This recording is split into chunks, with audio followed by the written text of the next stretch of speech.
கொல்கத்தா மருத்துவருக்கு நடந்த அந்த பாலியல் துன்பியல் சம்பவத்தை பற்றி உங்கள் எல்லாருக்குமே இப்போ தெரிஞ்சிருக்கும்.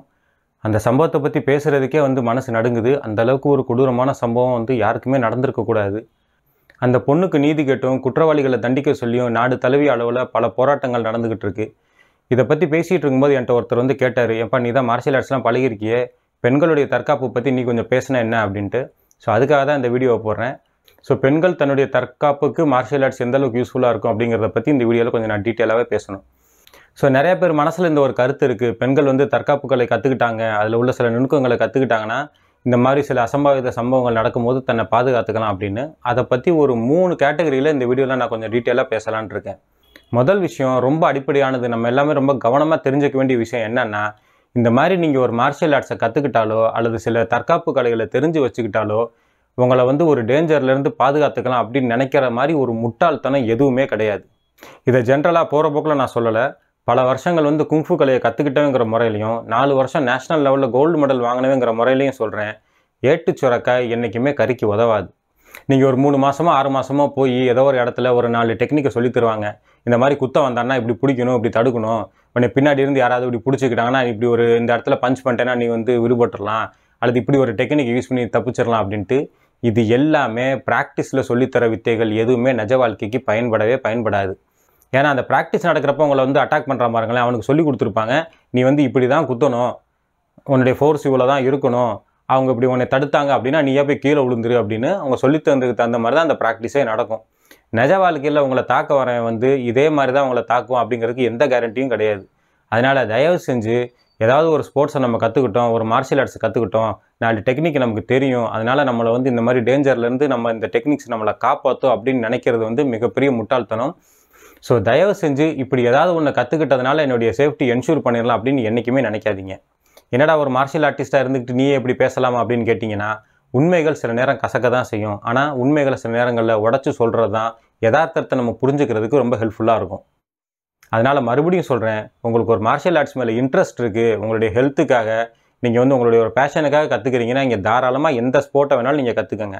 ஆனால் உங்களுடைய பாதுகாப்புக்காக நான் இதை கற்றுக்கிறேன், இதை கற்றுக்கிட்டால் என்னுடைய சேஃப்டியை ஊர்ஜிதப்படுத்த முடியும், இதை கற்றுக்கிட்டால் யாராவது ஒரு பாலியல் வன்கொடுமை நடக்கும்போது என்னால் என்னை பாதுகாத்துக்க முடியும் அப்படின்னு நினச்சி தயவு செஞ்சு நீங்கள் எந்த ஒரு வித்தையுமே கற்றுக்கிடாதீங்க. நிஜ வாழ்க்கையில் அது உங்களுக்கு என்றைக்குமே பயனுள்ளதாக இருக்காது. உலகத்திலே சிறந்த மார்ஷியல் ஆர்ட்ஸ் வீரர் நீங்கள் ஜாக்கி சானை எடுத்துக்கிட்டால் கூட அதிகபட்சம் பார்த்தீங்கன்னா ஒருத்தர் 2 பேர் கூட தான் சண்டை போடுவார். 3 பேருக்கு மேலே வந்துட்டாங்கன்னா அவரே ஓட ஆரம்பிச்சிருவார். ஏன்னா அதுதான் யதார்த்தம். இந்த மார்ஷியல் ஆர்ட்ஸ், இந்த ஃபைட்ஸ், இந்த டோர்னமெண்ட் எல்லாமே பார்த்தீங்கன்னா ஒரு கண்ட்ரோல்டு என்வாயர்மெண்ட்டில் நடக்கும். நீங்கள் ஒரு ஃபைட்டில் பார்ட்டிசிபேட் பண்ணுறீங்க, ஒரு டோர்னமெண்ட்டில் கலந்துக்கிறீங்க அப்படின்னா அதுக்கு பல ரூல்ஸ் இருக்குது. இந்த இடத்துல தான் அடிக்கணும், இங்கே அடிக்கக்கூடாது, இத்தனை நிமிஷத்துக்கு தான் ஒரு ரவுண்டு நடக்கும், நீங்கள் தப்பாக அட்டாக் பண்ணிங்கன்னா உங்களுக்கு ஃபவுல் கொடுப்பாங்க, அதை விட நீங்கள் ஆக்ரோஷமாக தாக்க ஆரம்பிச்சிட்டாங்க அப்படின்னா அதை தடுக்கிறதுக்கு நடுவர் இருப்பார். இப்படி ஒரு பாதுகாப்பான ஒரு என்வாயர்மெண்ட்டில் நடக்கக்கூடிய ஃபைட்டுக்கும் நிஜ வாழ்க்கையில் நடக்கக்கூடிய சண்டைகளுக்கும் நிறைய வித்தியாசம் இருக்குது. அதனால் இந்த அறிவு, இந்த நாலேஜ், இந்த டெக்னிக்ஸ் நிஜ வாழ்க்கையில் யூஸ் ஆகும் அப்படின்னு நீங்கள் குருட்டுத்தனமாக நம்பாதீங்க. என்னுடைய அனுபவத்திலேருந்து, என்னுடைய எக்ஸ்பீரியன்ஸ்லேருந்து இது ஒரு பர்சனல் அட்வைஸாக நான் சொல்கிறேன். இந்த காரணத்துக்காக என்றைக்குமே நீங்கள் மார்ஷியல் ஆர்ட்ஸ் கற்றுக்காதீங்க. 2வது பாயிண்ட், ஏங்க ஒரு பொண்ணு சேஃபாக இருக்கணும்னா அவள் கண்டிப்பாக மார்ஷியல் ஆர்ட்ஸ் பழகியாக தான் ஆகணுமா? என்றைக்குமே நம்ம விக்டிமாக தான் குறை சொல்லிக்கிட்டே இருப்போமா? ஏன் ஒரு பொண்ணு மார்ஷியல் ஆர்ட்ஸ் கற்றுக்காமல் அவளால் வாழக்கூடாதா? அப்படிப்பட்ட ஒரு சமுதாயத்தை நம்ம உருவாக்கவே இல்லையா? ஒரு பொண்ணு வீட்டை விட்டு வெளியே கிளம்புறா அப்படின்னாலே அவளுக்கு கராத்தே, குங்ஃபு, ஜூடோ எல்லாமே தெரிஞ்சிருக்கணுமா? என் கையில் பெப்பர் ஸ்ப்ரேயும் எலக்ட்ரிக் சார்ஜர் அந்த மாதிரி யூனிட்டை எடுத்துக்கிட்டு தான் அவள் போகணுமா? அவளுடைய சேஃப்டியை இப்படி தான் உறுதிப்படுத்திக்கணுமா? இதை சொல்கிறதுக்கு நமக்கெல்லாம் ஒரு வெக்கமா இல்லை? எப்படிப்பட்ட ஒரு சமுதாயத்தில் நம்ம வாழ்ந்துட்டுருக்கோம் கொஞ்சம் யோசிச்சு பாருங்களேன். ஒரு பெண் இந்த வித்தைகள் எதுவுமே தெரிலனா அவளால் வெளியவே போக முடியாது, தன் வீட்டை விட்டு அவள் வெளியே போகிறானாலே அவளுக்கு இந்த வித்தைகள்லாம் தெரிஞ்சுக்கணும்னு சொல்கிறதே நம்மளுடைய சமுதாயத்தை கேவலப்படுத்துகிற மாதிரி இல்லை? அதனால் இந்த மாதிரி ஒரு தாட் ப்ராசஸ் வர்றதை முதல்ல நிப்பாட்டுங்க. பெண்கள் மட்டும் இல்லை, எல்லா மக்களுமே சுதந்திரமாக தைரியமாக வாழ்கிறதுக்கான ஒரு சமுதாயத்தை உருவாக்கணும். அதுதான் இதுக்கு நிரந்தர தீர்வாக இருக்குமே தவிர இந்த மாதிரி சின்ன சின்ன டெக்னிக்கை கற்றுக்க அப்படின்னு சொல்லிட்டு தயவு செஞ்சு உங்கள் வீட்டில் உள்ள பெண்களையும் இந்த காரணத்தை சொல்லி என்றைக்குமே வற்புறுத்தாதீங்க. 3வது, அதில் ஒரு சைக்காலஜிக்கல் ஃபேக்டரும் இருக்குது. நமக்கு எந்த ஒரு டெக்னிக், எந்த ஒரு வித்தையுமே தெரியாதுன்னு வச்சுக்கோங்களேன். அப்போ நம்மளே ஒரு காஷியஸ் மோடில் என்ன பண்ணுவோம் அப்படின்னா, நம்ம லேட் நைட் வெளியே போயிடக்கூடாது, நம்ம இருக்கிற இடத்துல ஆள் நடமாட்டமே இல்லாமல் இருக்குது, ஸோ நம்ம இடத்த கொஞ்சம் மாற்றிக்கலாம், அது க்ரௌடாக இருக்கிற பஸ்ஸில் தான் நம்ம ட்ராவல் பண்ணணும், கூட யாராவது இருந்தால் தான் நமக்கு நல்லது, கூட யாரையாவது நம்ம வெளியே போகும்போது கூட்டிகிட்டு போவோம் அப்படின்னு நம்ம ஒரு கான்சியஸாகவே இப்படி நமக்கு நாமே ஒரு பாதுகாப்போடு நம்ம செயல்படுறதுக்கு யோசிப்போம். ஆனால் இந்த ஒரு 3-4 டெக்னிக்கை கற்றுக்கிட்டோம்னா நம்ம மனசில் ஒரு என்ன வரும்னா, எனக்கு தான் இந்த டெக்னிக் தெரியும்ல, எனக்கு தான் குங்ஃபு தெரியும், எனக்கு தான் கராத்தே தெரியுமே, நம்ம யார் வந்தாலும் என்னால் வந்து சமாளிச்சிட முடியும் அப்படின்னு ஒரு குருட்டு தைரியம் வந்துடும். இந்த குருட்டு தைரியமும் இந்த அரகுற நாலேஜும் வந்து என்றைக்குமே ரொம்ப ரொம்ப ஆபத்தானது. ஏன்னா அனாவசியமாக நம்மளே நம்மளுடைய பாதுகாப்பை உதாசீனப்படுத்திட்டு வந்தால் பார்த்துக்குருவோம், நமக்கு தான் எல்லாம் தெரியும் அப்படின்னு ஒரு மமதையில் ஒரு மென்டாலிட்டியில் போய் தேவையில்லாமல் நம்மளே சில பிரச்சனைகளில் சிக்கிக்கிடுவோம். அதனால யதார்த்தத்தை புரிஞ்சுக்குங்க. இந்த மாதிரி வித்தைகள் நிஜ வாழ்க்கையில் என்றைக்குமே உங்களுக்கு பலன் தராது. உங்களுடைய ஹெல்த்து, ஃபிட்னஸ், ஆரோக்கியத்துக்கு வந்து இது ஹெல்ப் பண்ணுமே தவிர, நிஜ வாழ்க்கையில் வந்து நீங்கள் ஒரு போராளியை மாதிரி நீங்கள் 4 பேரை சண்டை போட்டு ஜெயிச்சிடலாம் அப்படின்னு என்றைக்குமே வந்து கனவுல கூட நினச்சிடாதீங்க. கொல்கத்தா பெண்ணுக்கு இந்த சம்பவம் நடந்தப்போ நம்ம போராடுறோம். இதுக்கு முன்னாடி ஆசிஃபாவுக்கு நடந்தப்போ இந்த மாதிரி போராட்டம் நடந்துச்சு. அதுக்கு முன்னாடி நிர்பயா விஷயத்தில் இந்த மாதிரி பிரச்சனை நடந்தப்போ நாடு முழுக்க போராட்டம் நடந்துச்சு. ஒவ்வொரு தடவையும் இந்த மாதிரி இன்சிடென்ட் நடக்கும்போது போராடுறோம், கொஞ்ச நாளைக்கு அதை பற்றி பேசுகிறோம். அதுக்கப்புறம் பார்த்தீங்கன்னா மறுபடியும் இன்னொரு இன்சிடென்ட் நடந்துக்கிட்டே தான் இருக்குது. ஆனால் இதுக்கு நிரந்தர தீர்வுங்கிறது இன்ன வரைக்கும் வந்ததே இல்லை.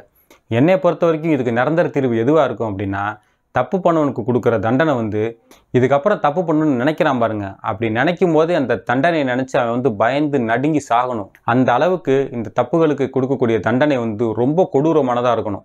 இந்த தண்டனைகள் எந்த அளவுக்கு கடுமையாக கொடூரமாக இருக்கணும் அப்படின்னா, இந்த மாதிரி தப்பு பண்ணலாம் அப்படின்னு ஒருத்தர் நினைக்கிறதுக்கே பயப்படணும். அந்த அளவுக்கு இந்த தவறுகளுக்கான தண்டனை வந்து ரொம்ப கொடூரமானதாக இருக்கணும். இப்படி சொன்னவொடனே இந்த மனித உரிமை ஆர்வலர்கள்ங்கிற பேரில் சில பேர் வந்து கம்பு சுற்றுவாங்க.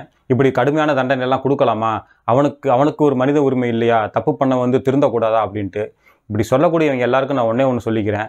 என்றைக்குமே ஒரு குற்றத்துக்கு நீங்கள் தண்டனை கொடுக்குறீங்க அப்படின்னா பாதிக்கப்பட்டவனோட இடத்துலேருந்து சிந்திச்சு பார்க்கணும். தப்பு பண்ணவனுக்கு ஆதரவாக அவங்களுடைய தண்டனைகள் இருக்கக்கூடாது. அடுத்து நீங்கள் இந்த மாதிரி விஷயத்தில் கருத்து சொல்கிறீங்க அப்படின்னா, உங்கள் வீட்டில் உங்கள் மகளுக்கு, உங்கள் அக்கா தங்கச்சிக்கு, உங்கள் மனைவிக்கு, உங்கள் அம்மாவுக்கு இந்த மாதிரி ஒரு சம்பவம் நடந்திருந்தா அப்பயும் வந்து தான் குற்றவாளிக்கு ஆதரவாக பேசுவீங்களா அப்படிங்கிறத யோசிச்சுட்டு யாராக இருந்தாலும் வந்து கருத்து சொல்லுங்கள். கருத்து சுதந்திரங்கிற பேரில் குற்றவாளிக்கு ஆதரவாக உங்களுடைய ஆக்டிவிட்டீஸ் என்றைக்குமே இருந்துடக்கூடாது. இந்த மாதிரி ஒரு சம்பவம் இனிமேல் எந்த பொண்ணுக்கும் நடக்கக்கூடாது அப்படின்னா, இப்போ நடக்கக்கூடிய போராட்டங்கள் சட்டம் கடுமையாகிற வரைக்கும் கண்டினியூஸாக நடக்கணும். சட்டமும் வந்து இந்த மாதிரி ஆளுகளுக்கு இறக்கம் காட்டாமல் ரொம்ப கொடூரமான சட்டங்களாக மாறணும். இப்படிப்பட்ட தப்பு பண்ணவனை பப்ளிக்கான இடத்துல வச்சு துப்பாக்கியால் சுடுங்க, அவனுடைய தலையை வெட்டுங்க, அல்லது அவனுடைய உறுப்புகளை வெட்டுங்க. ஸோ அவனுக்கு வந்து கொடுக்கக்கூடிய தண்டனை பார்க்குறதுக்கு அது நினச்சி பார்த்தாலே வந்து ரொம்ப கொடூரமாக இருக்கணும். அப்படிப்பட்ட கடுமையான தண்டனைகள் வழங்கக்கூடிய சட்டமாக நம்ம சட்டம் மாறணும். அது வரைக்கும் நம்ம வந்து இந்த மாதிரி போராட்டங்கள் பண்ணிக்கிட்டே இருக்கணும். அப்படி செய்கிறது தான் இதுக்கு நிரந்தர தீர்வாக அமையும். அப்படி இல்லாமல் நிர்பயா வழக்கில் குற்றவாளிக்கு 10,000 ரூபா காசும் தையல் மிஷினும் கொடுத்து அவனுக்கு ஒரு மறுவாழ்வு கொடுக்கணுங்கிற மாதிரி சட்டங்கள் இருந்துச்சு அப்படின்னா இந்த மாதிரி விஷயங்கள் வந்து தொடர்கதையாக தான் போய்கிட்டே இருக்கும். அதனால் சட்டங்கள் கடுமையாகிற வரைக்கும் நம்மளால் என்னென்ன முயற்சிகள் செய்ய முடியுமோ அந்த அளவுக்கு முயற்சிகள் செஞ்சு இனிமேல் இந்த மாதிரி ஒரு சம்பவம் யாருக்குமே நடந்துடக்கூடாது. தயவு செஞ்சு பாதிக்கப்பட்டவனுடைய சைட்லேருந்து யோசிச்சு பாருங்கள். சட்டங்களை கடுமையாக்குங்க. தண்டனைகள் கொடுமையாகிறதுக்கு இனிமேல் யாருமே இந்த மாதிரி தப்பு பண்ணாத அளவுக்கு சட்டங்கள் மாறுறதுக்கு நம்மளால் என்ன முயற்சி செய்வோமோ அந்த முயற்சிகளை செஞ்சு நம்ம போராட்டங்களை முன்னெடுத்து நடத்துவோம். தப்பு நடக்கும்போது ரியாக்டிவ் அப்ரோச்சாக போராடாமல் இந்த மாதிரி தப்புகள் நடக்காமல் இருக்கிறதுக்கு ப்ரோஆக்டிவாக நம்ம என்ன செய்ய முடியுமோ அதுக்காக நம்மளுடைய போராட்டங்களை முன்னெடுப்போம். நம்ம எல்லாரும் ஒற்றுமையாக சேர்ந்து ஒரு சிறப்பான எதிர்காலத்தையும் ஒரு ஆரோக்கியமான சமுதாயத்தையும் உருவாக்க பாடுபடுவோம். இது விஷயமா என் மனசில் என்ன தோணுச்சோ அதை உங்களோட பகிர்ந்துக்கணும்னு ஆசைப்பட்டேன். அதுக்காக தான் இந்த வீடியோ. இது இல்லாமல் இந்த மாதிரி குற்றங்கள் நடக்காமல் இருக்கிறதுக்கு உங்ககிட்ட வேறு ஏதாவது ஐடியா இருந்தாலும் அதை கமெண்ட்டில் சொல்லுங்கள்.